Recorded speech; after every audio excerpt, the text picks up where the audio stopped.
Hello gamers! Today I'm gonna be doing a video on the E5. Now this is a tank that often comes up in discussions. E5 nowadays, how is it? It should get buffed. But in my opinion, E5 is actually one of those tanks that is balanced. Of course it's not as good as the MXM4 for randoms because the MXM4 just slaps. But anyways, we get steps and we get defense. Now steps defense is a hard one to play. I will be going down 1-2 line because I think going right side of the map just doesn't really work. However, this is still going to be a bit of an issue if the enemy team takes T1. I don't think you can commit straight down. Personally think defense is a very hard thing on this map to hold off successfully, but we're going to try our best. We're going to give him one. There we go. Nice shot on the right side. We might give him a second one even.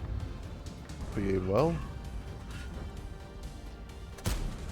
We give him a second one. The EBR is YOLOing through. We should be able to give him a little shot as well, probably for this. No, he dips down back low. So we get 2 shots of damage out of this, which is pretty good already. Irish and Panzerwagen, of course, a formidable tier 10 light. It's very important to shoot him. And now we gotta watch what's happening here. If they are crossing, if they're coming, what are they doing, etc, etc. RD fires, the Leo takes a nice and balanced shot from that. The 277 committed forward. I'm gonna be intuitioning to heat shells here because I'm gonna need them. I'm still wondering where the E100 is. All of their heavies, really. When you're pushing forward, you also have to be careful from this part here. 60 TP crossing, E100 pushing up. With an AMXM4, that E100 is pushed up there. Can I really do anything about this right now? No, not really. The AMX seems to be making a bit of a mistake, though. Like, Panda kind of blocking the whole gap, making it impossible for us to peek. And you can see Mino here, 60p here, MX here, 100 here. We're actually going to be backing off. Like I said, self-defense is a very hard thing to crack, in my opinion. We could punish the Mino for this. There we go, 1 shot on the Mino. So we don't have a bad damage so far. We got 3 shots basically for free. We have to somehow pen the Mino, which immediately retaliates onto our cupola with his very inaccurate gun. But yeah, the E5, it's one of those things you have to get used to the game style on it and get used to the fact that you do have a big cupola. You can work around it though. Wiggling works, peeking at diagonal angles works, but amino heat is not going to be bouncing that. It still makes no sense for us to push up further here. If the MXM4 peaks, we can pen him in the mantlet. That is a possibility. Gotta be careful here about the tanks pushing up. The 100 would be the ideal tank to start shooting at though, as you know it is still only 100. I got a nice pen on him. It's starting to creep up on this side of the map here. I'm gonna try and see if I can get a shot on 60p, but he seems to be pretty safe for now. He might peek though. Does peek at the end, but he's pretty hold out for that as well now. AMX is peeking. I shoot for the mantlet on the AMX because I have a pen of 340. The MX mantlet is about 300 effective. I can go through this on a lot of my shells. The crown's now pushing up, which is again something I have to be careful of. He's peeking up pretty wide. We track him, get a good shot on that there. And the track is actually pretty good. We even get to finish him, which is a very good shot there. So we try and hold this position here. I'm going to use my medkit on this though. We have a V4 covering us from the side. The 100 is peeking out again. Can maybe get a shot on him. So now there's an M60 on our side, which we have to be careful about, of course. D77 peeking in relative cooldown, I may add. Not the greatest cooldown. The 60p telling us to fall back, which is pretty interesting. Maybe I should have fallen back like the 60p was telling me. But instead of falling back fully, I'm going to be crossing over here towards the 268 V4. Even hand is crossing through the open. Could get punished for this. He does take a big shot on the crossing. That was a bad peek actually. I managed to cross over fully. My cupola's a bit on the wrong side to saturate this, so I'm not even going to be attempting it because I know what's going to happen when I do. I can kind of peek this though. It's my cupola being pretty left. I could potentially use the 268 V4 rack as cover. First I want to see what my 705A can actually spot on the corner there. I mean, he is full HP, so let's see if we can make a sneaky little peek here onto the E3. We try to get to E3 roof because of course the E3 roof is it is pennable. Whenever the E3 does that, it is pretty pennable. The AMX is going back now. The 60p should counter him. Maybe the 60p kills him. That would be awesome. Very good for the 60p. E3 is now white peeking again. So we want to punish this.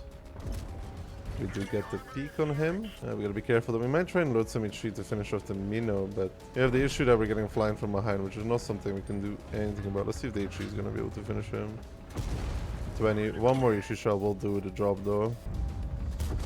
There we go, we finish him off with HE. Now the 60 piece looks to be over peaking. They're still coming from behind us though. There's nothing I can really do about this. Aiming at a 268.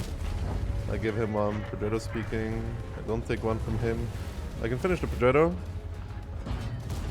I do get the Pedretto. Now there's an M60 in front of us. It would be good if I could get a finish on him. It's just, however, rather unlikely. My 705A has pushed forward in the meantime though. They are capping the base. And I don't know how I'm going to stop that. They only have 30 seconds. My Cupola is on the right side here though. To peek this, but I kind of got to peek this front. You see the T68 is there. He is there. He bounced this. He might re-peek us now. Okay, only 15 seconds. I have to go forward, but I don't think I can stop this. I can't even shoot this. Maybe the M60 is here. I do get the reset on that. Now I have to go safe from the M60. I have 15 seconds for the 60 TP to be joining me here and get a reset. I'm gonna go around wide, try and get an angle on the 268. He luckily tracks me, so I get a good reset there on him. Technically punish him once more for this, but the already kills me. I did get a good reset off though there, and now it, but since we're defending, we really just gotta survive in this regard. So if the 60p here could go safe and get a reload off, that'd be awesome. And not get rolled. Okay, now he needs to push forward again because the 60's on the other angle. The 60p seems to realize what he's doing. Already misses, and my reset actually saved the game here. Going into a win. You could see there, like, the E5, honestly, it's a fine tank. Like, it doesn't have the greatest alpha, but like, I kind of like playing it. I mean, I like playing the MX-M4 more, but yeah, I don't know. I just kind of like the E5 in general. So we got a clutch win there. Thankfully to the 705A and 60p for also doing pretty well. I think in the damage department, 60p did pretty well as well. Couldn't have done it without them. Also lucky that this M60 decided to be in a part of the cap where I could actually get a reset on him. Yeah, you need a little bit of luck. So we got a nice 5.6k damage battle on the E5. I mean, even though my 705A didn't do that much, he stayed alive. He got some kills at the end. It's super important. In terms of equipment on the E5, I use this as one setup: HP, turbo, and rammer. And on the other setup, this is kind of for low tier MMs or maps where you don't need a turbo. You can also take an HP stabs rammer setup and a turbo stabs rammer setup. And then for field mods, so I don't take the left one in here because you can still get tracked in one shot. Then it's always aiming circle size. Then it's the view range because the additional stun doesn't matter. Then it's the extra reverse. And on this one, I don't take either of the two. You can take a boosted mobility slot if you don't have a bounty turbo. But yeah, E5, I don't think it needs anything. Maybe you could reduce the size of the cupola a little bit just to make it harder to hit, but that's also probably the only thing I would touch about this tank. I think there's a lot of things that need more work or thoughts put into it than the E5. Like, the E5 is one of those tanks that performs fine, I think, once you get the hang of it. Of course, the E5 is hard to play, especially against, for example, now the AMX M4. But like, for the AMX M4 with like a tank like the E5, it's important to remember that the mantlet is really not that strong. Left and right of the gun, 300 effective. You go through it like butter basically every time. So now we get mines and counter and a turret battle. I'm gonna be going turbo HP because it's close range, and I don't really need the stabs on this range. We're gonna go towards the hill and then potentially take the rock. I really like playing on the rock, although if they get the hill, at some point it becomes annoying to play against. But we'll see if my team decides to go for the hill. Of course, I'm not really fast enough to take it myself, so I'm just going to be trying to punish whoever goes on it. If the brass goes on it though, it usually means that they will win the hill, but we'll see. Let's set up. So we see the Pedretto coming. This is the brass that we talked about. We give him one shot. Now the Pedretto going up is not that good for us.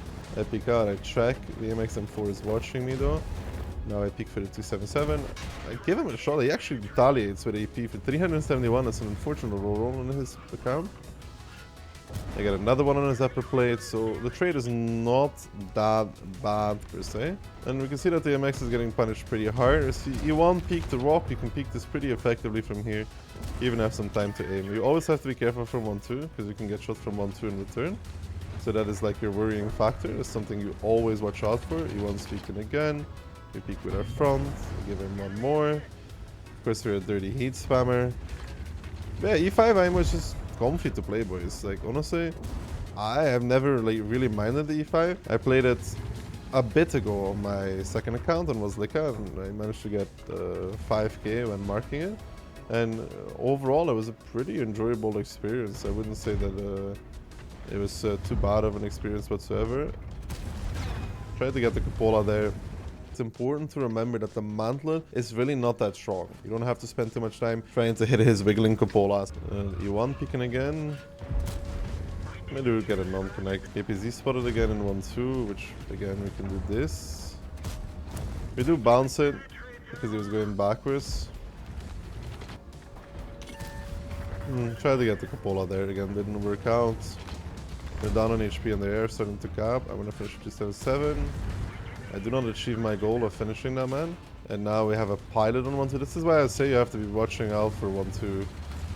And we're down 5k because we lost the cap. I kind of want to be running away from this now.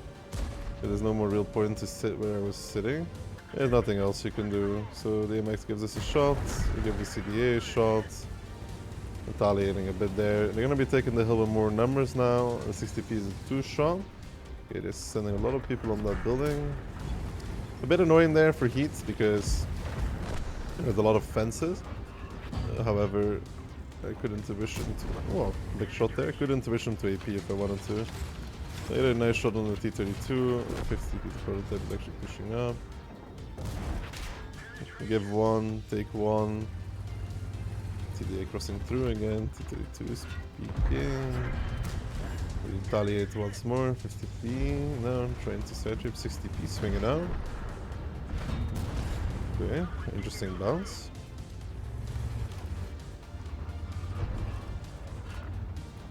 We have to make sure we finish him here, which we do. Now, we want to finish the 50 TP. We get that. He could pen our cupola here, just wiggle a bit, trying to get him to miss.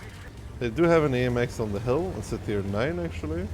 But this has become within realms of winnable again.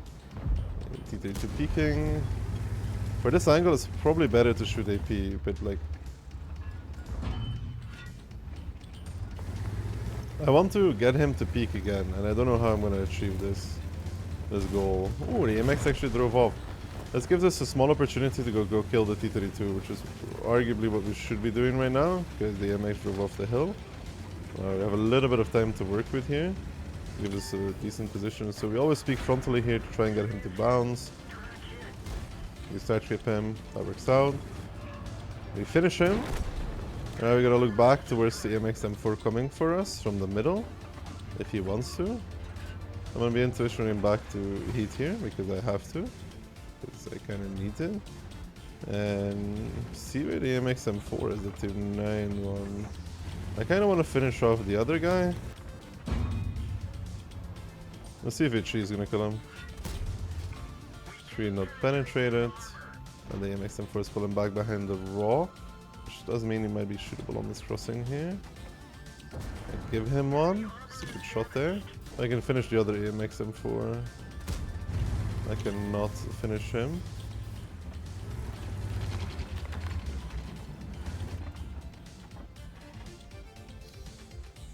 Probably should have taken that shot actually. He keeps reversing, I could shoot him.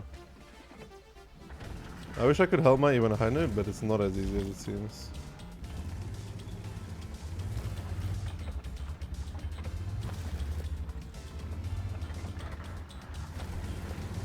I'm really wondering where this other M4 went.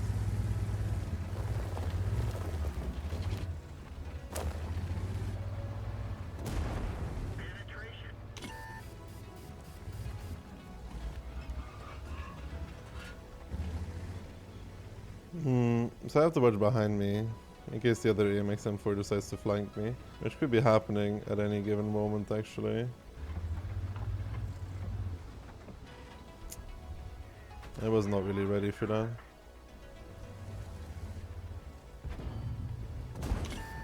Yeah, there's the other M4 behind me. I got another nice 6.5k damage. It's a shame I couldn't finish this guy. There was a little bit more in this. I tried my best though. 6.5k on the E5. If I was more ready for the tier 9 peak, maybe I could have killed him, but it still leaves the pilot though. I would have to, like, if I killed the tier 9, I could turn around and watch the MX. I was pretty sure he was flanking, but it's not something I can really go watch for, because if he's not there, he could come from really any angle. This tank for me is just comfy to play as well, as a heavy. Once you get used to the cupola, the front of the E5 and the lower hull can be trollish for them to pen. Not the easiest thing to go through. So we get a tier 10 battle. It's triple ID, double light, double E3, Mino, Chiefs. Decently annoying tanks to play against. I don't need the turbo here, so I'm going to be playing with the stab setup. I'm going to be going to the left side of the middle and play this angle over here to counter the crossing, and then I'm going to see. Usually I fall back behind this ledge here if they're pressuring the city pretty hard. We'll see. But yeah, like in general,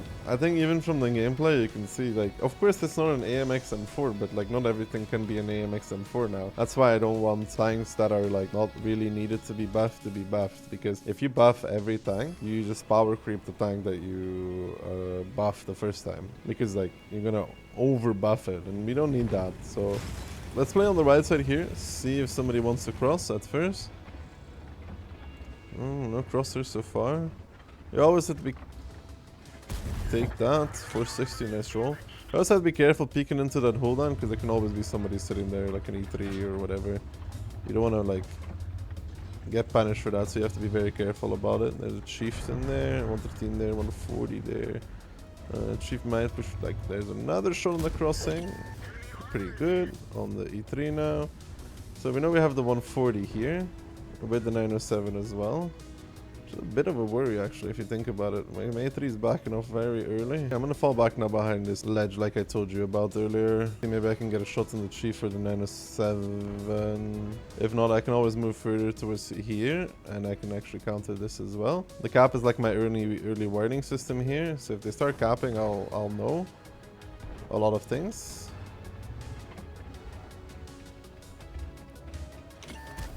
Oh, I got a good shot there. So they are capping, which means either there or there. Most likely it's the chieftain capping from there. So the 140 is crossing over. Not sure why he's doing this, but whatever. I'll give him one for this. Hopefully the E3 can finish him. I'm gonna be punishing the 907 now.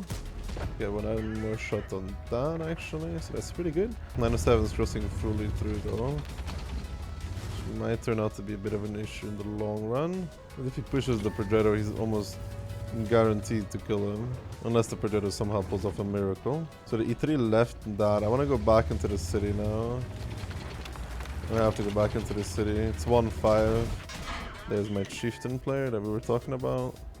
He's capped on that angle. I'll give him a punish. I need to get safe because they're behind me. I'll use the pillars as a bit of cover here. I'll give him one more. My S-Quink is pushing in the meantime. I will take another chieftain shot here if it comes down to it. Again, I'm trying to dodge the chieftain shots as well as I can. I'll give him one more, which is important. Trying my best not to get punished again. There's another E3 there. Normally this guy will get punished. I mean my 215 will get punished by the E3. So now the 113 behind. If I push back into this here, there's an opportunity for me to do some damage to this 113 or the 140. I can wait for the 140 and close out the kill here more than anything. And a critical hit that, which is quite unfortunate. I kind of want to trade against the 113.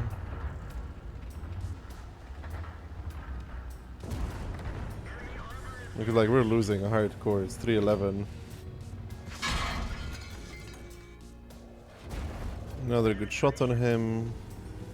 We're just kind of juking it out, trying to get him to bounce. I do achieve this. I get him in the low plate again.